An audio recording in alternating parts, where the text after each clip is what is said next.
Hello mga kapatid, God bless, good morning. Ang mga kapatid, kamusta na kayo? Ang tagal kong hindi nag-film, naging busy. Ano ngayon? Nagpalantita. Thank you Lord sa araw na ito. Kamusta na kayo mga kapatid? Salamat sa Panginoon. Ayan, sa biyaya ng Lord, narito pa rin tayo. Salamat sa kaligtasan, salamat sa blood covering, lagi tayong ligtas sa bawat araw, saan man tayo pumunta. Amen. Thank you, Jesus. Ayun, mga kapatid, ang ating pag-aralan ngayon ay tungkol sa bayan ng Diyos. Amen. Glory to God. Isaiah 44 verse 21, yung ating pagsimulan, mga kapatid. Sabi, nilalang ko sila upang maging aking bayan, upang ako'y kanilang laging papurihan. Amen. Ayun. Kaya tayo nilalang ng Lord para siya'y ating papurihan lagi, pasasalamatan. Kasi lahat naman ng ating natatanggap sa bawat araw ay galing sa Panginoon dahil sa biyaya niya. Amen. Thank you, Jesus. Hallelujah. Lord, maraming salamat sa araw na ito. Salamat sa mga salita mo na pagsasaluhan namin naway. Sa pagitan ng iyong banal na espiritu ay paunawa mo sa amin ang mga salita mo na ay matutunan kami, maipamuhay namin upang kami ay maging kalugod-lugod sa iyong harapan na kami ay iyong bayan. Kaya mo kami nilalang upang ikay lagi naming papurihan. Thank you, Jesus. Ang iyong ginagawa natin ito mga kapatid ay bilang pagpapuri at pagpasalamat sa Diyos na siyang naglalang sa atin lahat. Amen. At sa magitan ng pag-aaral natin ng kanyang mga salita ay pinupuri natin sa pinapasalamatan at pinaparangalan. Amen. Thank you, Jesus. Glory to God.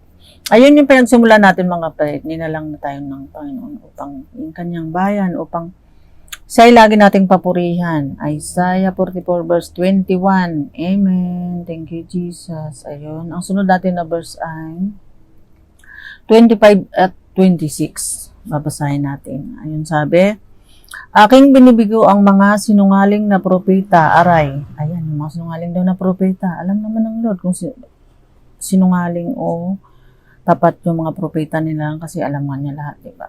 Siya nga ang lumalang sa atin. Amen. At ang mga manghuhula, ang mga marurunong ay ginagawang mangmang. Kayang gawin ng Lord yun kasi makapangyarihan nga siya. At ang dunong nila ay ginagawang kahangalan. Thank you, Jesus, sa mga salitang ito na ayun, kung tayo nagdudunong-dunungan, ibig sabihin tayo hangal. Kaya alam ng Panginoon kung yung kanyang mga propeta ay tapat o sinungaling. Binibigo naman daw niya pag sinungaling. Ayun, verse 26. Ngunit ang pahayag ng mga lingkod ko ay pawang magaganap. Hallelujah. At ang mga payo ng aking mga sugo ay matutupad. Ayan, yung mga payo ng sugo ni si Jesus dito sa digdig ito natupad na noon pa hanggang ngayon. Kaya salamat sa Panginoon sa mga salitang ito, may natutunan tayo. Ayun, sabi, ako ang may sabing darami ang tao sa Jerusalem. Muling itatayo ang mga gumuhong lungsod sa Juda. Ayun, nung mga panahon yun, diba si Jesus ay hari ng Juda. Leon na galing sa Juda. Praise God. Kaya salamat sa Panginoon na siya nga ay ang lumalang sa atin. Itong ginagawa natin pakikinig ng kanyang salita para mapuri siya, para mapasalamatan siya. At lagi tayong napalalahanan ng Panginoon na tayong ay maging masunurin at huwag tayong maging sinungaling na propeta. Amen. Glory to God. Salamat sa mga salitang ito ng Panginoon na patuloy natin naalala na oo nga naman, ano man yung kalagayan natin ngayon, kung tayo man ay medyo kapos, lahat yan ay makakaraos tayo dahil nga ang Panginoon. Siyang ang ating Diyos na lumalang sa atin at tinawag niya tayong bayan. Praise God. Thank you, Jesus. Ano sabi? Isaiah pa rin. 11 verse 9, walang mananakit o maminsala sa nasasaklaw ng aking bundok na pinagpala. Ayan, pinagpala naman niya yung kanyang mga lingkod. Kaya kailangan natin manglingkod sa Panginoon na buhay at makapangyarihan. Hallelujah. Sapagkat ang buong mundo ay mapupuno ng mga taong kumikilala kay Yahweh. Kung paanong ang karagatan ay napupuno ng tubig. Praise God. Thank you, Jesus. Ayun, ito yung ating pagbabasa, pakikinig ng salita niya. Para tayo'y makapuno dito sa digdig na ito, paano napupuno daw ng tubig ang karagatan. Itong pagbabasa natin at pakikinig ay may pakinabang sa atin. Kasi nga, kinikilala natin siya. Tama. Thank you, Lord, sa mga salitang ito na pinagpala naman daw niya yung kanyang bundok. Kaya kailangan lagi tayo nasa bundok ng Zion, bundok ng Sinai, bundok ng Panginoon. Praise God. Thank you, Jesus. Ayun mga kapatid, Isaiah 11 verse 9 yun. Praise God. Thank you, Jesus. Ayan. Ang sunod natin na verse ay Habakkuk 2:14. Ayun, sa kabila nitong naranasan natin mga kapatid, nangako ang Panginoon. Mapupuno ang daigdig daw ng mga taong magpupuri kay Yahweh. Lahat naman ng sinasabi ng Panginoon, siya rin naman nagpapatupad. Praise God. Kaya bangamat medyo nakakangarag ang mga nangyayari kasi nga halos 2 years na tayo na may pinagdaanan nga nitong pandemic. Pero ang pangako ng Lord ay buhay at makapangyarihan na patuloy naman nangyayari. Isipin mo yun. Kung ilang taon na tayo ngayon, nagmuntik-muntikan na tayo, wala sa anong baby pa tayo. So, dahil sa biyaya ng Lord, ayan, buhay pa rin tayo, nakakapagpuri pa rin tayo, nakakapagpasalamat sa Kanya. Kaya tuloy ang biyaya, kahit tayo may pinagdaanan na ito na kailangan tayo mag-ingat na huwag tayo mapositive dyan sa CB, pero kailangan positive tayo sa Lord. Pagdating sa CB, dapat lagi tayong negative. Kailangan natin mag-iingat kasi sabi nga ng problema, iingatan kita, ingatan mo ang sarili mo. Hallelujah. Itong mga pag-aaral natin, bahagi pa rin ng pag-iingat ng Lord sa atin kasi hindi naman natin kayang iligtas ang ating mga sarili, ang ating mga mahal sa buhay. Kasi hindi naman natin pwedeng sundan kung saan ang ating mga anak, mga manugang, mga apo.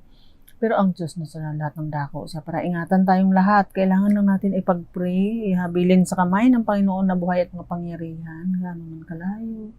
Here in abroad, kayang abutin ng Panginoon para ingatan, blood covering sa bawat mahal natin sa buhay na napapalayo sa atin. Hindi ang ating sarili, hindi natin kayang ingatan. Pero ang Diyos, ang siyang mag-iingat sa atin kasi nilalang niya tayo para maging kanyang bayan daw. Praise God. Ayun dun sa ating binasa mga kapatid. Kaya magsaya pa rin tayo, magdiwang sa bawat araw na tayo nagigising. Blessing. Thank you, Jesus. Ibig sabihin, buhay pa. Mayroon tayong mga mahal sa buhay na umuwi na sa Panginoon. Ay, natural naman yun. Sabi naman nga ng Lord eh. Pagkadating ng panahon sa dyan, namang lahat ay uuwi. Si Jesus nga umuwi. At least dun siya umuwi sa Ama. Sa Father God in Heaven. Kaya tayo tinuturuan niya. Dito mga salita niya para pagdating ng takdang panahon niya, doon din tayo sa Kanya uuwi. Praise God. Parang, bagamat pag nawalan ka ng mahal sa buhay, masakit, malungkot, grabe na kalungkutan. Pero lahat yun ay naranasan na rin naman ng Panginoon. Siya nga, 33 years nung naging buhay niya, yung tayo nga, inaabot pa ng 100. Hallelujah. Yung pagka 100 ka na, may 100,000 galing sa gobyerno. Ang saya nun. Kaya lahat ay umabot ng 100. Yay! Thank you, Lord. Hindi naman yun yung inahabol natin 100, kaya bigay ng Lord yun.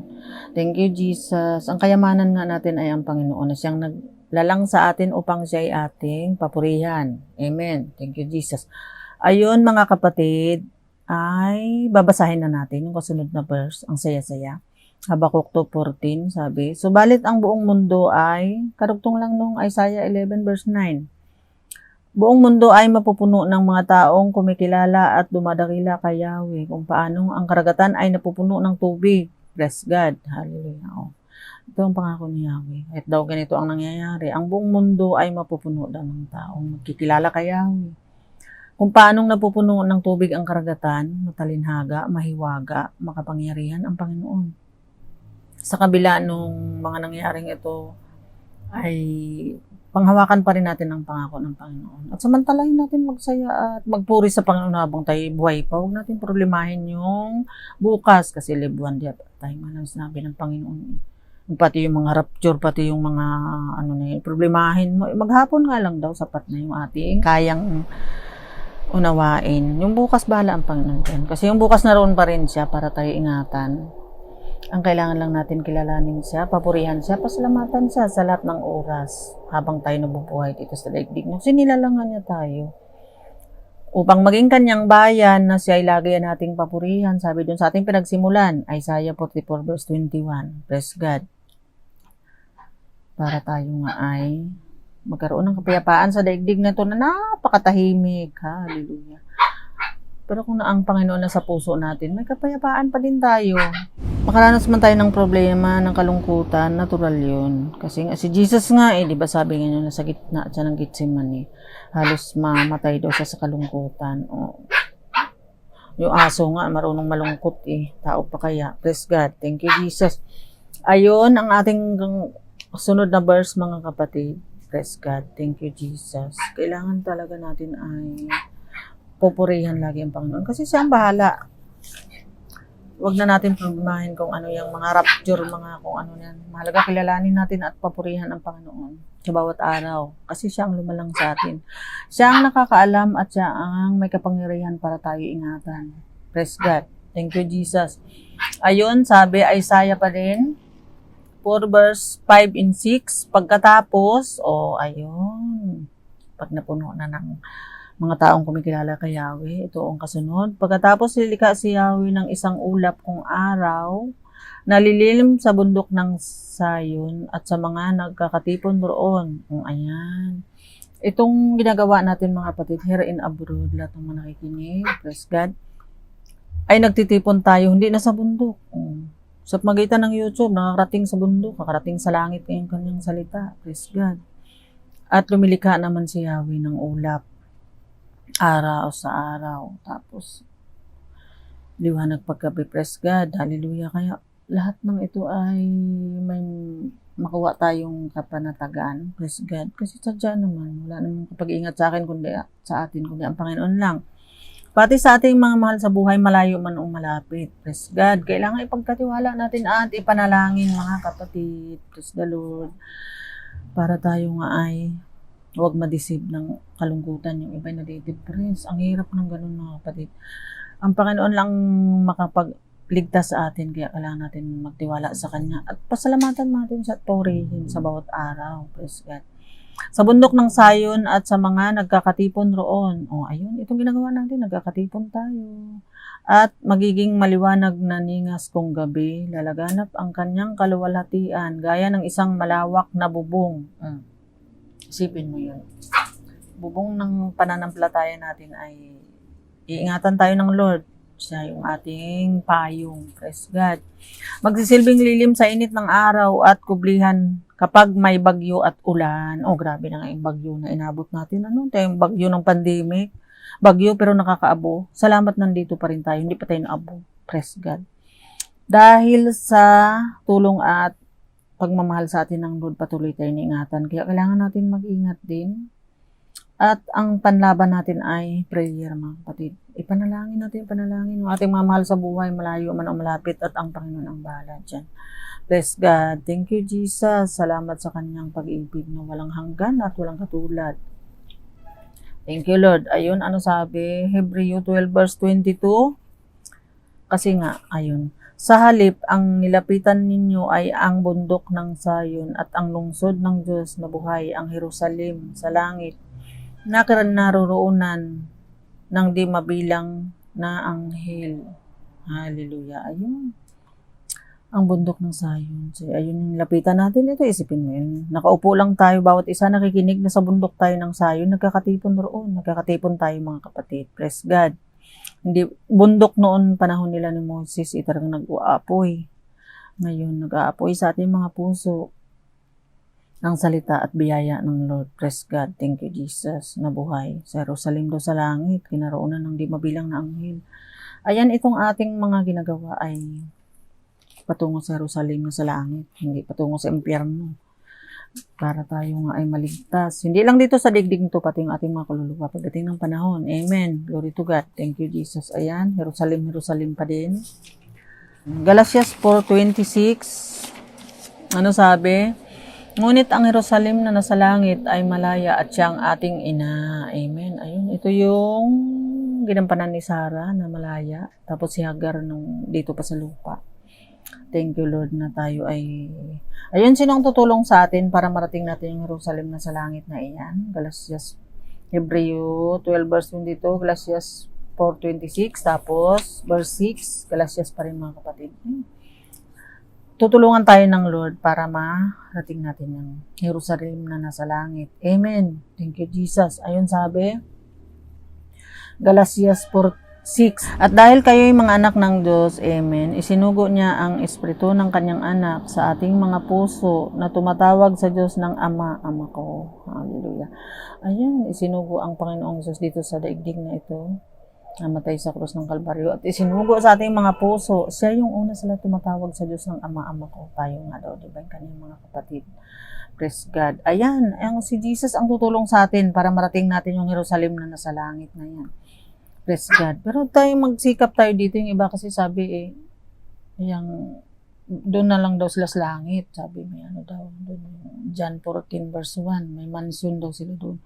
Habang dito tayo sa lupa, ay siyempre magsikap din naman tayo para hindi tayo pa sabit-sabit kung saan. Amen. Hindi ask ng Lord na tayo mawalan ng ating matitirahan. Praise God. Kailangan din naman natin pagsikapan. Siyempre naman. Thank you, Jesus.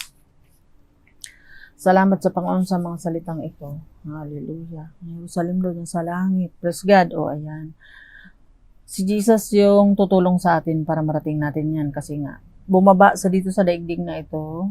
Praise God. At bumalik sa Jerusalem na sa langit. At babasahin na natin yung verse. Nakakatawa tong mga salita ng Lord, mga kapatid. Kasi nga, yung verse na babasahin natin, ayun na rin yung sagot kung tayo may katanungan, ayun na rin yung paliwanag. Amen. Glory to God. Ayun sabi, Lucas 13:22, habang nagpatuloy si Jesus papuntang Jerusalem, siya ay nagtuturo sa bawat bayan at nayon na kanyang dinaraanan. Ayan. Nung mga panahong iyon, nagtuturo si Jesus. Papunta tungo sa Jerusalem sa langit. Ayun, Jerusalem na binabasa natin kanina pa, mga kapatid. Thank you, Lord. Siya yung tapat na propeta na hindi sinungaling. Pero nung mga panahong yun, kaya sa pinapako kasi yung mga sinungaling na propeta ay galit doon sa tunay na propeta si Jesus nga. Na hanggang sa panahong ito, sino ba kang hindi? Ayan, ayun ginawa ni Jesus. Ngayon, ito yung ginagawa natin. Patuloy tayo naglalakbay sa daigdig nito. Yung pagpipil natin ng Word of God, nung pakikinig natin mahalaga sa Panginoon kasi tayo nga yung kanyang bayan. Ayun doon sa ating pinagsimulan, Isaiah 44 verse 21, mga kapatid. Hi guys! Nandyan pa ba kayo? Nakikinig kayo, mga kapatid? Praise God. Thank you, Jesus. Kaya napakabuti ng Diyos. Bumaba sa dito sa daigdig na ito para turuan yung mga tao noon. Hanggang ngayon, tinuturuan pa rin tayo sa magitan ng mga taong ginagamit niya. Kaya purihin siya. Praise God. Thank you, Jesus. Ayun. Hallelujah. Ayun ang ginawa ng Panginoon nung bumaba sa dito sa langit sa loob ng 33 years. Umakyat siya uli. Nakaupo siya ngayon sa kanan ng Ama para hintayin tayo. Praise God. Thank you, Jesus. Sa mga salitang ito, may natutunan tayo, may pamuhay natin. Ayun. Kahit wala tayo, hindi tayo naglalakbay, nakaupo lang tayo. Nagtuturo tayo sa mga madaanan ng salitang ito na naglalakbay pa rin si Jesus sa magitan ng ating pagbabasa. At pakikinig nito ay maunawaan natin na ay tama. Salamat, Panginoon. O, diba? Pinupuri natin sa pinapasalamatan sa magitan ng kanyang mga salita. Thank you, Jesus. Ayun, ano sabi? Marcos 16 verse 19, pagkatapos niyang magsalita sa kanila, ang Panginoong Hesus ay iniakyat sa langit at umupo sa kanan ng Diyos. Ayun. Ayun, nakaupo ang Panginoon ngayon sa kanan ng Diyos Ama. Praise God na siya at ang Ama ay isa. Para nga tayo ay inaantay niya doon. Amen. Thank you, Jesus. Kaya napakabuti ng Diyos. Salamat sa Kanya. Ayan, mga kapatid. Lahat ng mga binasa natin iyon ay isinulat ng mga lingkod ng Lord noon pa man para mabasa natin ngayon at may matutunan tayo. Amen. Thank you, Lord. Ayan, umakyat sa langit pagkatapos niyang magsalita. Lahat ng itong mga binasa natin, salita ng Lord yan. Ay, ang salita naman ng Lord at siya ay isa, kaya para dahil natin siyang kausap. At itong mga ginagawa natin para pagpuri sa Kanya at pagpasalamat kasi sabi nga niya, nilikha daw niya tayo upang maging Kanyang bayan, upang tayo ay laging magpuri sa Kanya. Ayon doon sa ating binasa, ating pinagsimulan, Isaiah 44 verse 21. Amen. Glory to God. Ayun, mga kapatid, at doon na nga tayo nagtapos. May natutunan ba tayo, mga kapatid? Praise God. Thank you, Jesus, sa mga salitang ito na patuloy nga na may paalala sa atin ang Panginoon. Sa kabila nitong pinagdaanan natin, dadaan lang naman yan. Para tayo nga ay maging matatag. Habang naglalakbay tayo, sa daigdig na ito na naglakbay din naman si Jesus dito. Grabe nga ang pagtitiis at mga pinagdaanan niya. Pero dahil doon ay may kaligtasan tayo. Praise God. Thank you, Jesus. Ayun. Salamat mga kapatid sa pakikinig niyo. At salamat sa Panginoon na ito nga biyaya pa din at tayo ligtas pa rin. Glory to God. At kung may pinagdaanan man tayo mga problema, mga kalungkutan, yung iba may nawalan ng mahal sa buhay, ay paalala pa din ng Panginoon sa atin lahat. Sabi nga doon sa Ecclesiastes 7 verse 2, maigi pa daw pumunta sa namatayan kaysa sa pumunta sa may handaan. Kasi nga, paalala daw sa lahat ng mga buhay na sila man ay nakatakda ring mamatay sa takdang panahon ng Panginoon. Bagamat nakakalungkot at nakakatakot, ay natural naman. Parang masakit, pero kailangan natin tanggapin kasi yun talaga ang cycle ng buhay. Si Jesus nga namatay. Kaya, ayun mga kapatid, napunta tayo tuloy doon. Na kung isipin mo, nakakilabot pag-usapan kasi ang sakit at ang lungkot. Pero si Jesus nakaranas nun, kaya kailangan natin tanggapin at ang gawin natin, samantalahin natin na maging maligaya sa daigdig na ito. Maging masaya. Yung ating mga mahal sa buhay ay mahalin natin habang nandyan pa.